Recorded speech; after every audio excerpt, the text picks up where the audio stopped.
ખેડાથી વધુ સમાચાર આવી રહ્યા છે। વડતાલ સ્વામિનારાયણ મંદિર ફરી એક વખત વિવાદમાં આવ્યું છે। સંતોની હરકત, હરિભક્તોમાં આ હરકતને લઈને ભારે રોષ છે। રાજ્યના અલગ અલગ સ્થળેથી ભક્તો એકઠા થયા। ગુજરાતભરથી આવેલા 300 હરિભક્તોના દેખાવો સામે આવ્યો છે। વડતાલ સ્વામિનારાયણ મંદિર ઉપર હરિભક્તોનો દેખાવ સામે આવ્યો। મંદિર પરિસરમાં લંપટ સાધુઓના વિરોધના બેનરોથી દેખાવો કર્યો। હરિભક્તોએ સિદ્ધાંત હિતરક્ષક કમિટીની રચના કરી લંપટ સાધુઓને ભગાવો તેવા બેનરોમાં લખાણ પણ લખવામાં આવ્યા। પ્રાઇવેટ સંસ્થા ભગાવો, વડતાલ ગાદી બચાવો, હાલના ટ્રસ્ટીઓને ભગાવો, મંદિરને બચાવો, નરાધમ સાધુને ભગાવો, સૌ ધનના ત્યાગીઓને લાવો। ખાસ કરીને લંપટ સાધુના સરદાર નૌતમ પ્રકાશને ભગાવો, સત્સંગનો સડો નાબૂદ કરો। વધુ માહિતી મેળવીશું। આ પ્રકારના છે બેનરો સાથે દેખાવો કરવામાં આવ્યો છે। માહિતી મેળવીશું ઉમંગ પાસેથી। ઉમંગ, જે રીતે આજે દેખાવો કરવામાં આવ્યો છે, રાજ્યભરમાંથી તમામ હરિભક્તો આવ્યાના દેખાવો કર્યો, વધુ માહિતી શું? ચોક્કસથી વાત કરવામાં આવે તો વડતાલ સ્વામિનારાયણ મંદિરના સાધુ સંતો છેલ્લા કેટલાક સમયથી વિવાદમાં આવી રહ્યા છે। સારંગપુર વિવાદ બાદ અનેક નિવેદનોમાં પણ વિવાદમાં હતા। ત્યારે થોડા સમય પહેલા વડોદરાના વાડી પોલીસ સ્ટેશનમાં એક સ્વામી વિરુદ્ધ ફરિયાદ દાખલ કરાવી હતી પોસ્કો કલમ હેઠળ। ત્યારે એક સ્વામીનો અન્ય વિડીયો પણ વાયરલ થયો। ત્યારે હરિભક્તોમાં આજે રોષ જોવા મળી રહ્યો છે। વડતાલ સ્વામિનારાયણ મંદિરના મુંબઈ, સુરત, વડોદરા સહિતના જે હરિભક્તો છે તે આજે વડતાલમાં આવ્યા હતા અને તેઓ દ્વારા એક કમિટીની રચના કરવામાં આવી છે।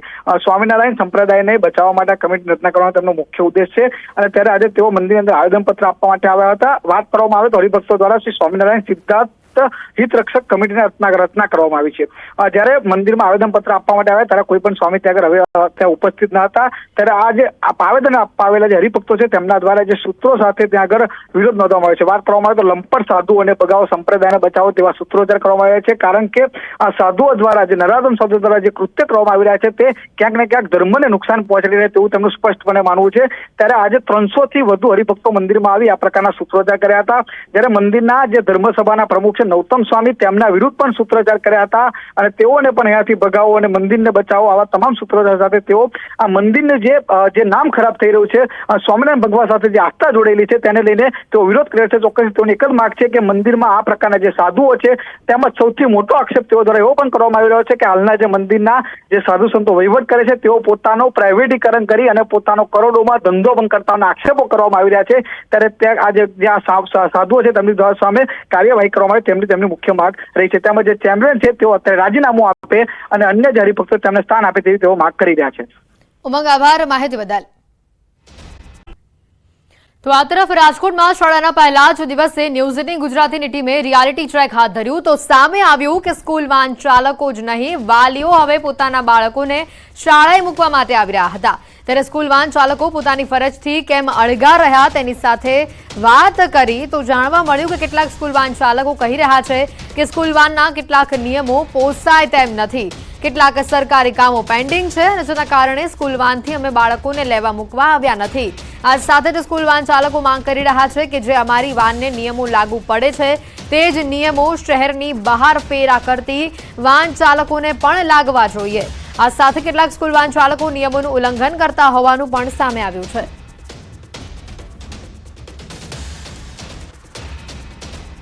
શૈક્ષણિક કાર્યની શરૂઆત થઈ ચૂકી છે તો બીજી તરફ રાજકોટની વાત કરવામાં આવે તો રાજકોટમાં સ્કૂલ વેન ચાલકો છે કે જેઓએ આજથી પોતાના કામથી અળગા રહ્યા છે। આખરે એમની માગણી શું છે આપણે તેમની પાસેથી પણ જાણવાનો પ્રયત્ન કરીશું।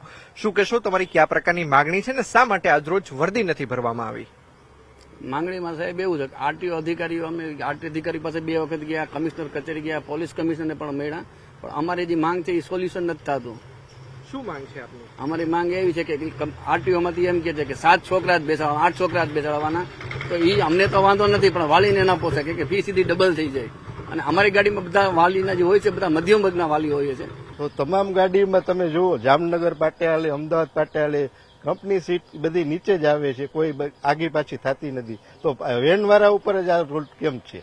બરોબર, તો બધા ઉપર આ રૂટ લાગુ પડવો પડે। ઓછામાં ઓછું એક ગાડી દીઠ અમારે 25 થી 30 હજારનો એક્સ્ટ્રા ખર્ચ થઈ જાય, પ્લસ એફઆઈ નું આપણે કીટ લેવામાં આવે તો એના 2000 રૂપિયા થઈ જાય। હજી અમારી પાસે 2 મહિનાથી તો આવક ટોટલી બંધ છે। 2 મહિનાથી અમારે વેકેશન હતું સાહેબ। અમારે તો જ્યાં સુધી કોઈ પણ જાતનો નિર્ણય ન હોય ત્યાં સુધી અમારે કોઈ જાતનું કંઈ કામ કરવાનું થતું નથી। સ્વૈચ્છિક રીતે અમે બંધ પડ્યું છે। અમે કોઈ હડતાલ નથી પડી, કાંઈ નથી પડ્યું। સ્વૈચ્છિક રીતે આ કામથી અળગા રહ્યા છીએ। જો કંઈક સરકાર અમારું સાંભળે અને કંઈક નવીન વિચારે અમારા માટે. અમારા પરિવાર છે 4000 અમારા જે વેન ચાલકો છે એ બધા એક કમાવાવાળા હોય, 5-6 જણા ખાવાવાળા હોય. ખાસ કરીને જે ટેક્સી પાર્સિંગ કરવાની વાત છે તો ટેક્સી પાર્સિંગ માટે તેમને 25,000 રૂપિયા જેટલો ખર્ચ થાય એમ છે. સાથોસાથ ફર્સ્ટ કિટની વાત કરવામાં આવે, સાથોસાથ વાત કરવામાં આવે અગ્નિશામક સાધનોની, તો તેમના માટે પણ તેમને અલગથી ખર્ચ થાય એમ છે. તેના માટે તેઓ મોલત છે તે માગી રહ્યા છે. સાથોસાથ તેમનું કહેવું છે કે જે પ્રમાણે અમદાવાદ, વડોદરા અને સુરતની અંદર 14 બાળકો બેસાડવાની છૂટ છે તો રાજકોટમાં 14 બાળકો બેસાડવાની છૂટ શા માટે નહીં? અંકિત પોપટ, ન્યૂઝ 18 ગુજરાતી, રાજકોટ. એક તરફ કડક નિયમો ઘડવામાં આવે છે અને બીજી તરફ શાળાના પહેલા જ દિવસે રાજકોટમાં સ્કૂલ વાન ચાલકો નિયમો ઘોડીને પી ગયા હોય તેવું લાગી રહ્યું છે.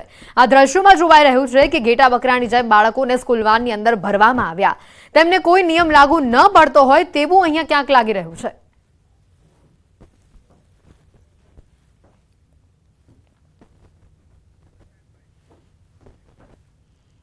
વાત કરીએ સુરતની તો શાળા ખુલ્યાના પહેલા જ દિવસે નિયમોનો ઉલાળ્યો સામે આવ્યો. ન્યૂઝ 18 ગુજરાતીની રિયાલિટી ટ્રેકમાં ઘટસ્ફોટ આ મોટો થયો છે.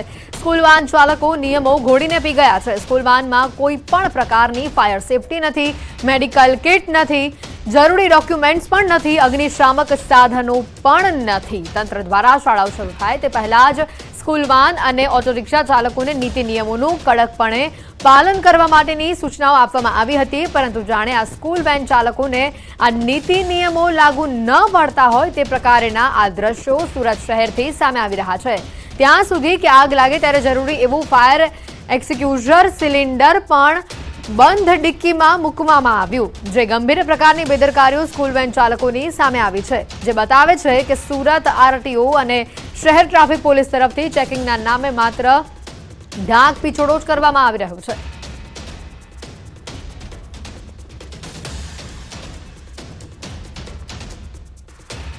તો નવસારીમાં વાત કરીએ, સ્કૂલ વાન ચાલકોની જે હડતાલ છે તે સામે આવે છે. આ હડતાલના પગલે અનેક લોકો પોતાનું વાહન લઈ વિદ્યાર્થીઓને શાળાએ મૂકવા માટે આવતા ટ્રાફિક જામ થયો.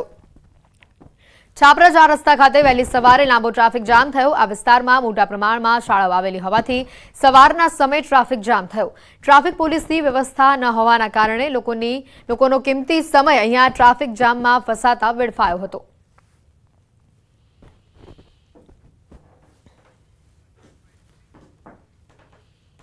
રાજકોટથી વધુ સમાચાર. વિદ્યુત સહાયક ભરતી કૌભાંડમાં પગલાં લેવામાં આવી રહ્યા છે. પીજીવીસીએલના 30 વિદ્યુત સહાયકો ફરજ મુક્ત કરાયા છે. 2021માં સક્સેસ ઇન્ફોટેક નામની કંપનીએ પરીક્ષા લીધી હતી. આ પરીક્ષામાં 400 પરીક્ષાર્થીઓ પાસ થયા હતા. પરીક્ષામાં ગોલમાલ થયાની ફરિયાદ સુરત ક્રાઇમ બ્રાન્ચમાં થઈ હતી અને જે બાદ પરીક્ષા કેન્દ્રના માલિક, કમ્પ્યુટર લેબ ઇન્ચાર્જ, એજન્ટ સહિત 12 લોકો સામે આ ફરિયાદ નોંધાઈ હતી. ઉમેદવારો પાસેથી 10 થી 15 લાખમાં વહીવટ કરવામાં આવ્યો હતો. તમામ કર્મચારીઓ સામે તહોમતનામું દાખલ કરવા આદેશ પણ આપવામાં આવ્યો છે.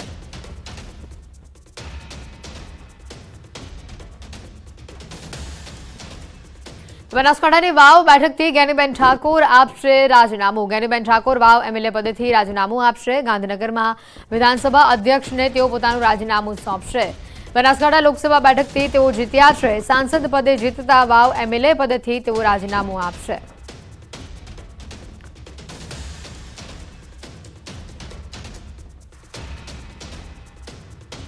લોકસભાના કોંગ્રેસ ઉમેદવારની આજે બેઠક મળશે અને આજે કોંગ્રેસ કાર્યાલય પર આ બેઠક મળવાની છે. પ્રભારી મુકુલ વાસનિક બેઠકમાં હાજર જોવા મળશે. જીતેલા કોંગ્રેસ ઉમેદવાર જ્ઞાનીબેન ઠાકોરનું અભિવાદન કરવામાં આવશે. હારેલા કોંગ્રેસ ઉમેદવાર તેમની રજૂઆત કરશે. હાર પાછળના કારણો અંગે મંથન કરવામાં આવશે. બપોરના 2 કલાકે કોંગ્રેસ કાર્યાલય ખાતે આ બેઠક મળવાની છે. પ્રમુખ અને વિપક્ષ નેતા તેમાં હાજર રહેશે.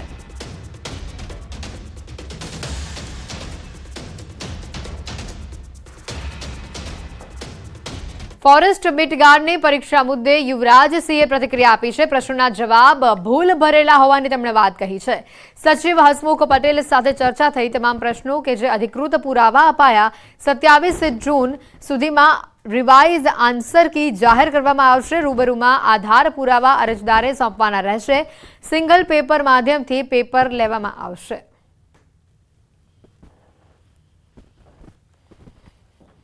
કે આવતી 27 તારીખ સુધીમાં જે ફાઇનલ આન્સર કી જે અત્યારે રજૂ કરી છે એની રિવાઇઝડ ફાઇનલ આન્સર કી એ 27 જૂન સુધી પહેલા કે 27 જૂન સુધીમાં ફરી વખત રિલીઝ કરવામાં આવશે અને તેની સાથે સાથે આ તમામ જે પ્રશ્નો છે એ તમામ પ્રશ્નો વિદ્યાર્થીઓને જે મૂંઝવણભર્યા લાગે છે એ તમામ પ્રશ્નોની રજૂઆત અહીંયા એટલે કે ગૌણ સેવા પસંદગી મંડળ કર્મયોગી ભવનમાં આવીને રૂબરૂ કરવી પડશે।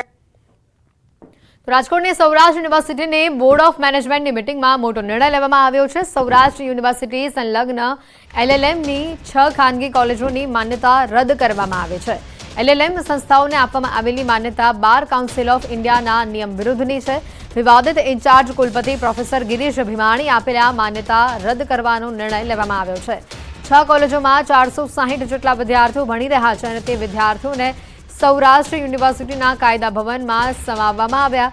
પૂર્વ કુલપતિ ગિરીશ ભીમાણીએ મંજૂર કરેલી LLM કોલેજોની માન્યતા હાલના કાર્યકારી કુલપતિ ડોક્ટર નીલાંબરી દવેએ રદ કરી છે, જેમાં રાજકોટની ગ્રેસ કોલેજની વાત કરીએ તો જસદણની કૃષ્ણા લો કોલેજ, પડધરીની આત્મીય કોલેજ, મોરબીની ગીતાંજલિ કોલેજ, અમરેલીની LD ધાનાણી કોલેજ અને લાઠીની ગાયત્રી ગુરુકૃપા લો કોલેજનો સમાવેશ થાય છે। વર્ષ 2021 પછી અન્ય યુનિવર્સિટીની 20 સેલ્ફ ફાઇનાન્સ કોલેજોમાં LLMનો કોર્સ શરૂ કરવા માટેની મંજૂરી આપવામાં આવી હતી।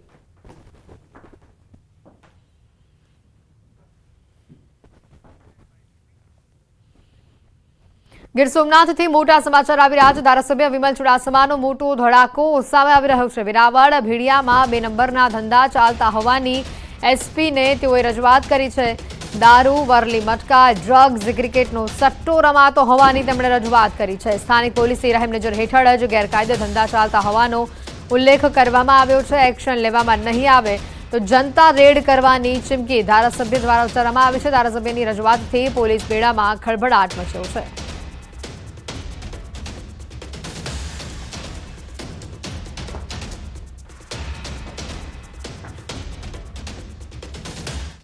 સમાચારોમાં હાલ રોકાઈશું એક બ્રેક માટે।